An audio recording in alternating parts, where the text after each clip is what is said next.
up the set in their last series. I'm excited to see it. I'm excited to see the aggression in this bot lane 2v2. Ike's versus XX, Forge versus Maple as well. A lot of great matchups coming through as we head into the first game of the day and the first game of week number 5 here in the LPL. It's Vici Gaming up against LNG. Vici Gaming with an aggressive draft, and we'll see if they can find their win conditions. Aggressive drafts coming out on both sides of the rift. Again, we need to highlight more of this Olaf, which Olaf has always been a terror here in the LPL, just being one of these junglers that has such good clear speed and such a good 1v1 dueling potential that if he can get onto Ike's or maybe find his way into the mid lane, he's just so strong. So talk to me about how Ike's needs to play around this, because when you talk about Olaf, you think of the 1v1, right? You think of the ability to invade, the ability to fight anyone. But it's kind of a similar story for Rek'Sai. Rek'Sai generally wants to fight early. What's the game plan for Ike's moving through the early game? For Ike's, we talked about it would be nice to see him kind of assert some early pressure top for Cube, kind of get Cube ahead, then leave him on his island, and just make sure that LNG can't find any ganks onto the bot lane. We've already set up that Set really wants to fight. When you are this kind of support that needs to constantly be aggressive, you need jungle attention around your lane, so we do expect XX to pretty much constantly be around bot side. It's good to see Maple on one of these signature picks. Again, the LeBlanc. Not only is it a signature throughout the LPL, but it's something that we've seen Maple on time and time again. And it's something that he seems comfortable on. When we've seen Maple performing well, as we mentioned, he's kind of hit or miss. LeBlanc is one of those hit champions for him. Also, LeBlanc will have pressure in this matchup early. He's a ranged champion against a melee. He also took Ignite in this matchup. Kind of another thing to turn our attention towards is the fact that both jungles solo started, so there is a lack of information on both sides about what the enemy team wants to do, right? Yeah, starting off a little bit secretive, and I love the aggression we're seeing in this bottom side of the map from iBoy on the Kalista, Hung on this Taric as well. And it was, you know, coming into this one, I was surprised not to see Maestro. I was surprised to see iBoy alongside Hung in the bottom lane. Hung obviously doing some stuff in scrims to prove his worth on this roster. We did see Maestro playing a lot more. I do remember his Nautilus against EDG where he did get the solo kill on the Junja, but Vici deciding to bring in Hung into their last series against LGD where they did find the 2-0, so just makes sense we see him here again today. Mid laners just slam faces into each other as they just go for CS here. And you'd expect a good amount of just farming away in that mid lane, at least to start with. Both of these guys, they want to get some levels before they really want to be fighting. And we see on our map that Ike's did just full clear his topside recall and make his way towards bot with the boot so he can get onto the map faster. XX is hovering around this top side though on the Olaf. Maybe wants to make a play onto the likes of Cube Flandre. Trying to bait it out, trying to get Cube to be aggressive, but I don't think that he's going to fight. And again, he is going to go for it. Gets this combo off unpunished because XX went for the Scuttle Crab. If LNG wanted to set up a gank towards top lane, it was kind of an awkward time where we did see the wave pushing into Cube. So it was very easy for him to just hang back, wait for his cooldowns, kind of go in for a quick, easy trade and get back out. Very nicely done from the side of Cube. Playing it safe, playing it confident. Both mid laners, both junglers, sorry, hanging around this mid lane now. Ike's going to be just clearing a camp as XX waiting off to the side. Wants an opportunity, but again, this lane not really in a great position for him to be able to achieve anything. Forge just going to back off, be smart, look for the recall. He always does have the TP if he wants to get back to lane very quickly, which is what we assume he will do so he doesn't end up losing that minion wave. And now he'll be able to look for these short trades with that Doran's now in his inventory. And both junglers just return to clearing away their jungles. They're each going to be on their respective Krugs. And so it's actually been quite a quiet, slow start to this one. And to be fair, when you think of Vici Gaming, that is what you expect, right? Vici Gaming so far this split have had some very slow, very calculated games, but the way that they've drafted doesn't really lean towards that. This isn't necessarily what you would expect with a draft that focuses around early game picks like the Sylas, like the Rek'Sai. Sylas is a lot more of a scaling option now ever since they kind of reworked, kind of a small rework coming into Season 10 where they moved a lot of his damage kind of to the scaling options on his W. So you still do have late game teamfight options in the Sylas on the Taric. Great trading options as well. Forge doesn't want to wait for late game, though. He's looking for the trades now. Certainly not. Maple's actually very low on mana as well. Bear in mind, the Kingslayer always going to be there to heal Forge up so you can continuously go for these trades. One of the powers of having the Sylas, you have so much sustain. Sylas just going to be able to continuously look for these trades. And as the game keeps going and we talk about things like scaling, like early game, I would actually favor the late game on the side of Vici despite having things like a Rek'Sai and a Renekton. Again, Sylas will be so huge, and Hung's performance coming out from this Taric will make it very hard for LNG to do any of their burst damage from the Olaf from the LeBlanc. Yeah, I love this roam from Hung. Just making sure that no shenanigans can come out from XX, and making sure Forge is going to be okay. Just clear away this minion wave once again and keep his position safe in the mid lane. Looking over to the side of LNG, of course they will constantly have options through Asura, going the lethal tempo on hit build, so he will scale up quite nicely. Also, depending on how Dwan plays this lane. So for LNG, you really want to look to play this early game around XX and Maple, and then transition that into teamfight pressure for Asura, which is how we've known this team to play pretty much all split. So now things are going to start to ramp up a little bit. We've had a quiet first 5 minutes, but with Dragon spawning onto the map and with Herald coming in a minute and a half as well, you'd expect both of these junglers now to start to try and find a bit of a presence, especially towards this bottom half of the map. And that's what we set up for the side of LNG, especially where you draft something like the set, maybe waiting for that showstopper to come in, those chains of corruption coming out for Asura, then looking for this kill pressure in the bot lane. Right now we do see him hovering towards that side though, but he is spotted out by Hung. Yep, spotted out and forced away. You can see Maple roaming a little as well, but great vision, deep vision as well. You can see Maple just stepped over a control ward there, so they've got complete knowledge of what's going on. They know that they're just at the blue buff right now. They're going to watch Maple walk straight back to his mid lane. So far, LNG have not been able to find anything with the mid pressure they have coming out from the LeBlanc. Would be nice to see them start hovering towards bot side, relieving that pressure from Asura and Dwan, and then maybe start setting up some aggressive vision to threaten this dragon. But one thing to note, kind of looking at the map right now, is Cube does have TP advantage, so they always need to be aware that, hey, if we do start a fight on bot side right now, Cube can follow, Flandre cannot. Yeah, that's one thing you always have to bear in mind, especially against the likes of a Renekton. Because Renekton would love to have a fight around the bot side right now. He'd love to have a big old skirmish where he can just get his dominance off and just wreak havoc with the Kulamik. Another interesting thing that we see is that Cube is going towards that Phage, so we do know he's going towards the Black Cleaver build rather than the Blade of the Rune King. Again, going to be a much bigger presence in these early game skirmishes and teamfights rather than more of a lane-dominant Renekton with the Blade of the Rune King. But Vici going to be able to use their lane priority from bot to just take a free dragon. Yeah, lane priority bot, and as you mentioned before, the TP advantage means that LNG, no contest whatsoever onto this dragon. But importantly, also, they haven't started up their Herald. Here we go, Forge, going for a trade, steals away the Mimic, and it means that he's actually able to distort out. Flash forward from XX, they want to get this kill, but Kingslayer keeps him alive. Now Ike's comes into the lane, Maple's clone is low, flash for the knockup, one more auto, one more E will do the job. Prey Seeker, no, let's have a Void Rush instead. Ike's gets first blood. Didn't look like he got the knockup, but he still comes out with the kill. Kind of confusing. We didn't see Maple use that Ethereal Chains at all. Makes you wonder if maybe he'd used it before he got on the screen. So XX and Maple had to flash in so aggressively. Speaking of aggression, we're seeing a lot in the bot lane coming out from iBoy and Hung, which again is keeping them consistently with about a 2-wave lead. Yeah, and I mean, Duan is basically a brick wall. He's happy to take a bit of punishment there, but still a huge CS advantage.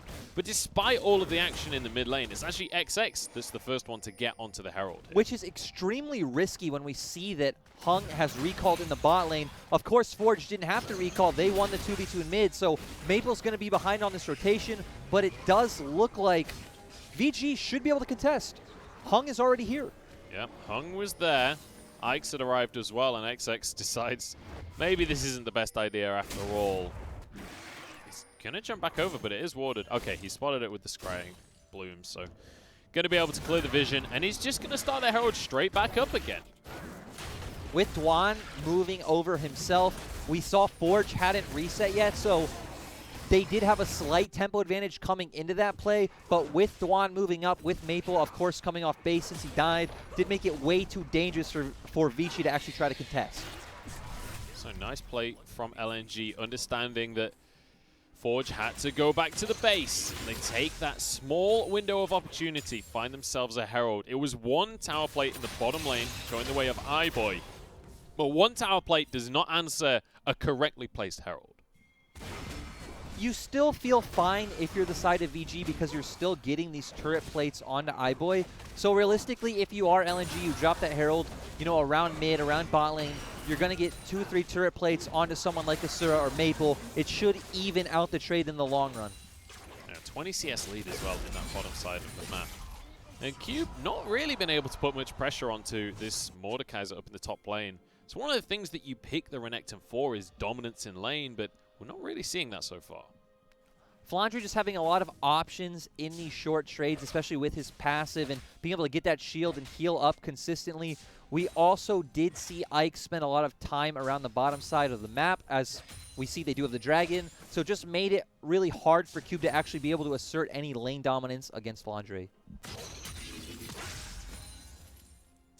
So relatively quiet start to this one. And honestly, with these two junglers, Ike's against XX, I was not expecting a quiet start to this series. I was expecting these guys to come in confident, come in aggressive, try and make things happen from the word go. It's really not what we've seen at all, though. We've seen very quiet and calm starts to the game, and with these compositions, not at all the expectation. Well, especially when you have something like a Rek'Sai versus Olaf, you think, okay, there's going to be a lot of early aggression coming out from both sides. But we talked about Ike's really likes to focus on the mid lane. Silas is a champion that really needs to get a few levels under his belt before he can really start trading against the likes of a LeBlanc and an Olaf. LNG hovering mid. They wanted to try and make something happen, but such good vision on both sides. Ooh. XX might have been caught here. Forge goes straight onto him, has the Mimic, but the Showstopper pulls him in. Forge gets back out on the Mimic, but there's a burst from Maple, misses the chains. First kill goes the way of Vici Gaming. Now onto Dwan, but the Blast Cone pulls him out. TP comes through from Cube. Flandre already looking for Forge. 4 members strong here from Vici as Forge has to back away. Dragon's still 50 minutes away, 50 seconds away. Luckily, it's not 50 minutes away. That would slow the game down. But still, it looked like Forge was way too over-aggressive jumping into that fight, but knew exactly what he was doing. Ike's able to get that ultimate and secure that kill. And LNG not able to find anything off of that, even with Flandre TPing in first. Kind of weird that that only ended up in 1 kill as well. I thought with everyone teleporting in a full 5v5 essentially, I thought it was going to turn into more. I thought Flandre was going to try and make a flash play with his ultimate, but all things considered, both teams back away. But yet another tower play in this bottom lane goes the way of iBoy. You also don't have any really like easy engage options from either side. Of course, you have things like the Chains of Corruption and the Showstopper coming out from Dwan, but right, Dwan would more have to flank. The Chains of Corruption is more of a ranged engage. On the side of Vici, it's pretty much left to Ike's or Forge jumping in, or iBoy throwing in Hung, which, again, all kind of risky options. It's not like having a Nautilus or a Leona that are so tanky they can just go in and not care. I mean, one of the slight caveats is if Taric uses his ultimate correctly, he can go in and not care, because he will be invincible for a little bit at least. But if you're still in when that invincibility runs out, suddenly that doesn't work out. That would be the perfect play for Vici, right? Using that Cosmic Radiance from Taric and Forge and Ike's being able to jump in. Let's see how they can get it to happen this time. It's going to be Asura stunned up in the back line and just annihilated. Now onto the likes of Dwan. Flandre trying to find Ike's, but the Void Rush keeps him alive, and the rest of the team can now support him. Flash forward from Flandre to get at least one. Hung just about survives. All things considered, though, the Dragon goes the way of LNG. Asura just looking like he walked too far forward, got absolutely deleted by Cube, and then Vici with the numbers advantage being able to comfortably take down Flandre, but LNG do get the Dragon. So, again, there's a bit of a caveat, a bit of a silver lining there for LNG. LNG, they at least find something off the back of the play, but again, gold advantage going the way of Vici Gaming. They're 2,000 up now. And ultimately, yeah, they lost to Cloud Drake. Not the end of the world for them, though, realistically. They're going to be happy with getting a bit more gold and getting a bit more map control off the play. And if you're Vici versus LNG in this game, you might look at LNG's side and say, let's slow that down actually. Look at this play again. Asura getting completely caught out, just standing up in the open. No one in the way of Cube or Forge going into him to just completely delete him. Ike's pulled into the death realm by Flandre. Is going to end up going down, but still, Vici going to be able to finish him off now that Flandre is just right in the middle of the whole team. And you can see Maple off to the side. He watches Asura go down and he's like, yeah, you're on your own on this one, guys. I'm not going into that lot. There's no chance. So backs away. And ultimately, it's a nice answer from Vici Gaming. Even though they were late on the play, they were late to the Dragon ultimately. But going back to what we were saying before, but just nice to see these turret plates kind of even in both bot lanes, right? 320 gold on both 80 carries, but yeah. Looking at both compositions, you do see things like the Varus, like the set say, hey, LNG do have some scaling options in their comp. They do have a bit of a range advantage coming from that Varus, but everything else is very like close quarters fighting. LeBlanc wants to jump in, Olaf wants to jump in, everyone on the side of Vici wants to jump in. And if Vici's carries, if Cube and Silas can't get on top of Asura, Vici are just going to always come out ahead. Jump in for a blue buff contest right now, but decide to back away. Realistically, the reason everyone's up here is the Herald, but Forge has been found out by the likes of Flandre. Kingslayer keeps him alive for now, but not long enough, and Flandre is going massive. Asura gets himself his first kill of the game as well. And that's just a simple pick, simple mispositioning coming out from Forge. Vici just making some mistakes, and Flandre having that Leandri's is the big power spike for the Mordekaiser. So, again, we know Flandre is this player who's really good at making these flashy plays, being able to find these opportunities, and LNG take advantage of that. Yeah, and now they're going to be rewarded with a Herald. First one, they got the mid tower down to just under half HP. They were able to get a couple of plays with it. The second one, if they so choose, would be able to crack open that tier 1. In fact, they already got the tier 1. What am I talking about? They can take it wherever they want. So here we see Vici feeling confident, looking for this kind of trade onto Flandre. But you need to remember, this is a Mordekaiser. He can pull you into the Death Realm. He can come out with the 1v1. We talked about how he has that Leandri's being very strong at this point, and Cube just not expecting the rest of LNG to be there. I don't know why he wasn't expecting the rest of LNG to be there. That's the real question. Because he goes in and he's like, I don't have a Death Realm. Dominus isn't really going to cut it in this kind of situation. I also want to point out that when we do have teams like Vici and LNG, we said this is the 10th versus the 12th team in LPL. I feel like a lot of it doesn't come down to these compositions, these win conditions. It really comes down to who can play more consistently, who can make less of those mistakes like we just saw on the screen. Yeah, honestly, it often feels that way. And I mean, look at yesterday, EDG versus RNG. A lot of that series came down to individual plays, both positive and negative. It is one of the reasons why, again, we have a lot of weirder drafts in the LPL, and we kind of tend away from harping on one because it is just so common here, and it really does just come down to how the team executes on that day. So now, Vici going to be posturing around the mid lane. Forge stealing the Chains of Corruption, though. If they want a way to start a fight, if they want an engage tool, that is certainly going to be it. And also, he's going to get the AP scaling as well, so a little bit of an extra burst. And we talked about it, if he can find his way onto Asura, that he should be able to come out ahead in these fights. With everyone on Vici jumping in together, it will be very hard for Asura to play these team fights. Of course, it is easier when you have someone like Flandre around who can pull one of those members in the Death Realm and make it a bit more manageable for Asura. Look how early iBoy has paid the Death Realm tax, though. Has a QSS already, and because of that MR, is happy to be aggressive onto the likes of Maple. Now onto the Scuttle Crab. Dragon spawning in 5 seconds. Vici Gaming, they won't be late a second time. But Flandre is already here while Cube is still making his way down, so we want to see LNG. We want to see LNG do that. We want to see LNG look for these aggressive engages. We want him to do that, but Flandre's been caught this time. Pulls Forge into the Death Realm. I don't know how much he wins that 1v1, though. Ultimately, Hang pushed away. Flandre trying to escape with his own life. Has to flash. Showstopper in, but there's no follow-up at all. Duan can't do anything because Cosmic Radiance. And now onto the Dragon. LNG just hesitated when they had the numbers advantage. We talked about that Flandre had already gone there. Looked like Duan wanted to position aggressively forward, but the rest of LNG made their way back, and then Flandre got there, walked in, but Cube had already made his way there himself, and we saw how low Flandre got, had to flash out, and then Duan not being on the same page. We talked about how he's been one of the biggest weaknesses with this roster, just kind of going in by himself, and we saw what happened. And when we take another look at the junglers, that was one of the matchups that we were highlighting towards the start, XX against Ike's. Ike's very much having the advantage so far on this Rek'Sai. We mentioned how this is the first time he's playing at this split in the LPL, but certainly not looking uncomfortable.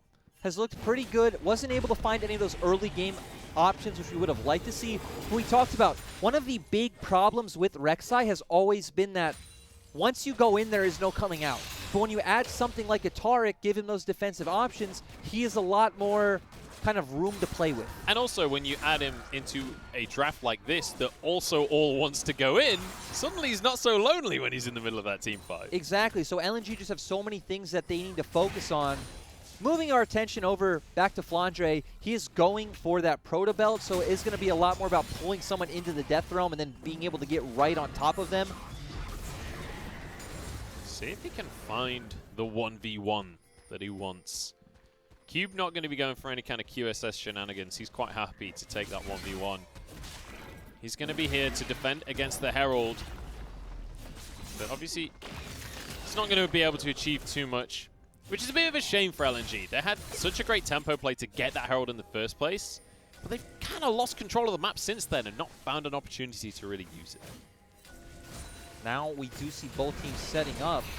Ragnarok is going to mean that XX can try and get away with his life. Taken very low, and there's a Void Rush from Ike's. That's a jungle matchup if ever I saw one. Forge trying to get in to look for a showstopper. Not the greatest ultimate to steal, it has to be said. And just going back to what just happened, LNG posturing aggressively for the Baron when Cube has TP and FLICKR doesn't. So now Vici with this pick are going to be able to threaten this Baron. This is a confident play from Vici. They want to really snowball now. Maple taken out of the pit by Forge. That's the showstopper used up now onto the likes of Asura, though, and Asura cannot survive this one. Forced to flash away. Forge goes into his Zhonya's. It was all a bait. Cosmic Radiance, and now onto FLICKR. Pulls someone into the Death Realm. 1v1 with Forge once again, but once again, he can't finish off the kills. Dazzle now onto the likes of Duan. That's a haymaker and a half. And now FLICKR going to be left alone. Maple goes back in. They're trading blow for blow. Ike's gets onto Maple. Cube finished off, and Vici have lost the fight after all. Ike's escaping. iBoy left on his own here. 2 men versus the world now. Ragnarok back off cooldown again, by the way, as XX has rejoined the fight. Ike's trying to escape. Maple trying to chase him down. Ethereal Chains looks like it might just be out of range here, but not if you jump on forward. Ragnarok misses, or Undertow. What a fight. LNG take it, though. So much happened, I don't even know how to describe what went on. One thing I do know, though, is I would have liked to see Vici just commit more towards the Baron. There was no smite on the side of LNG with XX down. You already also have the option in the Callista. Forge jumping out very early, showstoppering Maple. Yeah. Didn't make much sense, kind of put him in a bad position where... Hey, it looked cool, though. It did look cool, but it seemed like it made all of Vici think, hey, let's all get out of the pit ourselves, look for this fight. And we see at first they do get FLICKR pretty low. Once again, FLICKR has the Death Realm. He pulls in Forge. Forge able to survive because FLICKR has already gotten so low himself. Then we see a huge haymaker coming out from Dwan to finish it off. But look at your minimap. XX is making his way over. He's coming off base full HP. Everyone on the side of Vici is low. And Asura was pretty much untouched, able to just to deal that consistent auto attack damage. Yeah, and just crazy to think that fight went on long enough that XX could die. Oh, he died right at the very start of the fight. Him dying was what started the Baron play in the very first place. But then it went on so long. The Cosmic Radiance, as it went in, FLICKR pulls someone into the Death Realm, and there's no one else for VG to fight. The Cosmic Radiance essentially achieved nothing. Again, Vici, I think, could have committed harder to the Baron. You do have all of the... Slow on Asura here. Chains of Corruption will be available. Going to throw that one out. Asura rendered on down. The Ragnarok saves XX. But I don't think they can save this turret, although Minion Wave is going to be cleared out here. They will walk away, not looking for the turret, because Dragon up in 20 seconds. And Asura has been the best player on this team all split, but we've seen twice in this game where he just walked a bit too far forward, disrespected the ability of Vici to get on top of him, and given up two kills. And that's one of the risks of picking this Varus. Yes, you do a lot of damage, but if you're caught out, super immobile, very easy to finish off, just like that tier 1. Vici now move over towards the Dragon. Hung going to be just about fine. He's too fabulous to be taken down. And now a second Ocean Drake for Vici Gaming and Soul Point at 24 minutes. Ocean Soul, of course, just kind of hammering home that it is the best soul in this game. And we already talked about how we do slightly favor the side of Vici in terms of scaling when you do have things like the Sylas and the Taric.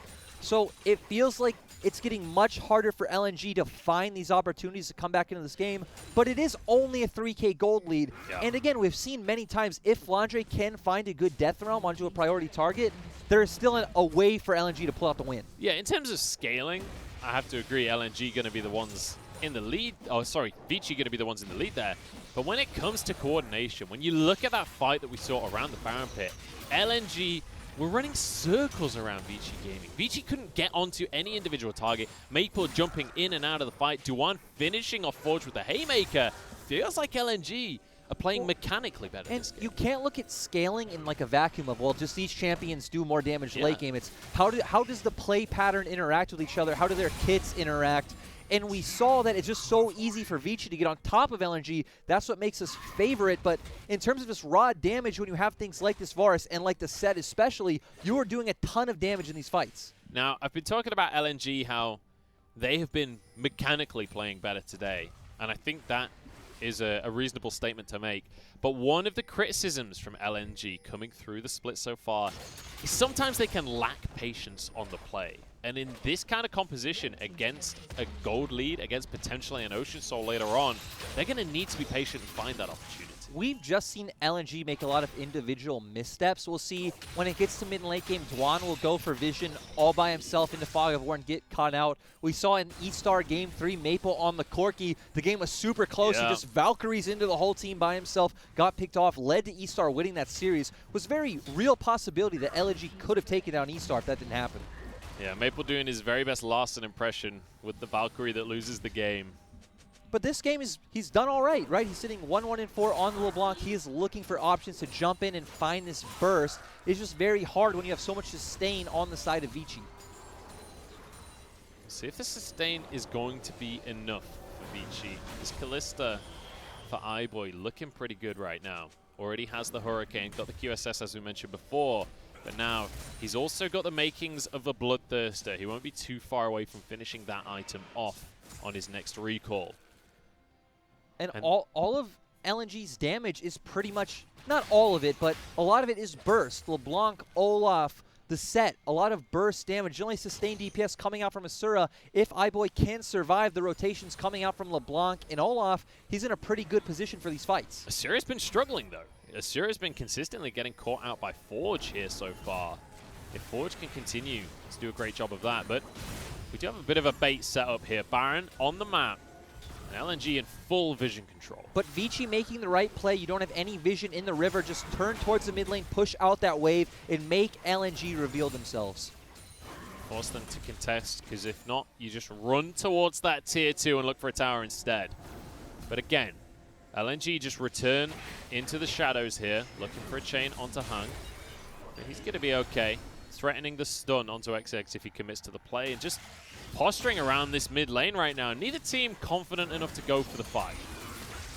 It's really up to see if Vici can find their way on top of Asura. Flash forward from Hung. Here's Cosmic Radiance as well. Fight as they get onto the likes of Asura. It's going to be finished off by Forge in the end. Duan in the backline. Haymaker to keep him alive, but he's 1v3. Stacked up with Rens, but he's survived now onto XX. Cube trying to chase that kill down. iBoy still dancing around the fight. He's forced into the Death Realm and then finished off by Maple. Duan will go down as Forge still fighting in this one. The Kingslayer means he's hard to finish off, but Maple doesn't care. Hung the last man standing as he tries to regroup with Cube. The Renekton's pretty huge, but can he 2v1 right now? Because Maple and FLICKR, they've got the damage. Double kill for the Mordekaiser. When you have a comp like Vici have, you need to be able to jump in together and stay as a unit. Cube getting split up, Ike's going too far forward to get the pick onto Asura. Kind of left Forge in a really awkward place, just stuck left next to Hung. Maple with a great play on the end of that. Here we see it started off. We set up, they need to get onto Asura. Hung flashing in so aggressively.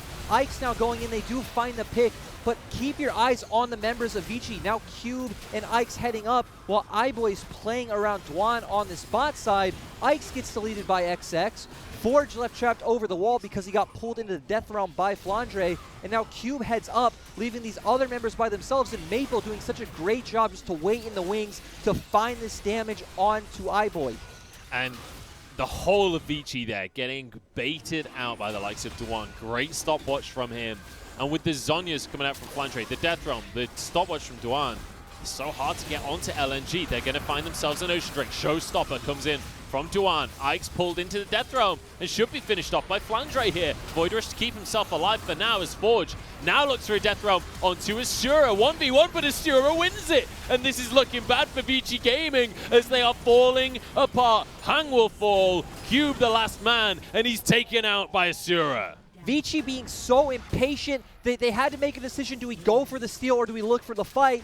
They try and go for the steal. Ike's gets so low so fast. Vici are now forced into a 4v5. And once again, Flandre always has that Death Realm, so he could even make it worse for the side of Vici. And LNG coming out ahead in these mid-late game skirmishes and team fights, that's kind of how we've known them for. And it ain't a good situation when Forge finds a Death Realm for Asura, but can't win the 1v1 as Silas against Varus. If that isn't a damning statement, I don't know what is. Like we said, Ike's went in for the steal, Duan pulling him into the full team. Vici are just so separated right now. We talked about how they really need to try and get on Asura as a 5-man unit. Ike's is already low, comes out. Now it's a 5v4 on the side of Vici. They try and get on Flandre, but great Zhonya's coming out. And Asura winning that 1v1 like you talked about, kiting this Renekton out so well with Duan right next to him. Just the insurance policy making sure he's safe.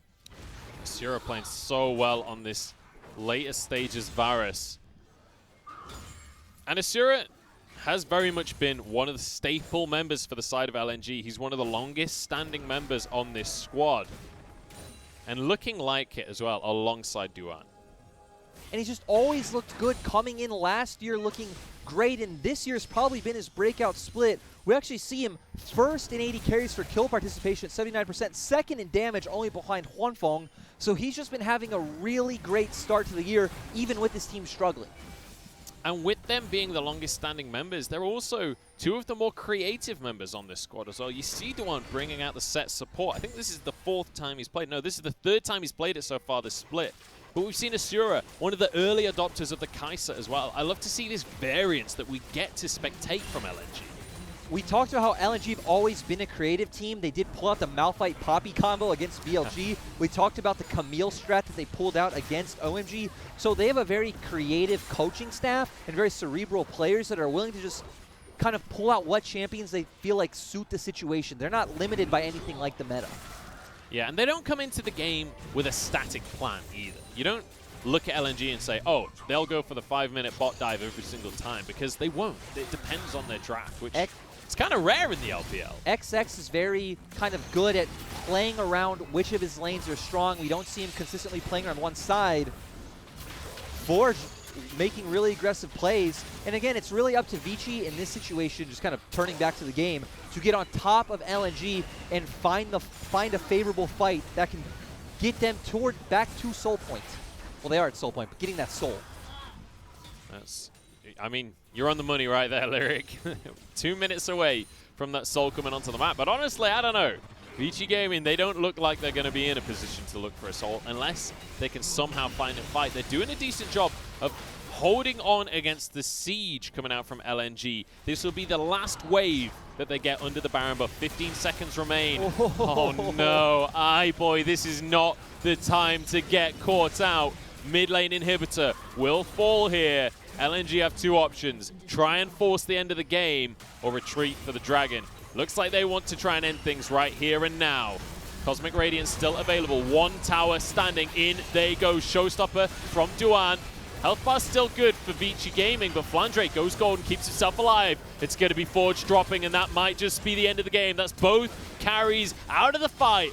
Now onto the likes of the towers. Cube can't do enough damage as Flandre just hammers away. Haymaker into the fight. Hang pulled back on him by Flandre. And LNG with a confident win towards the end of the game.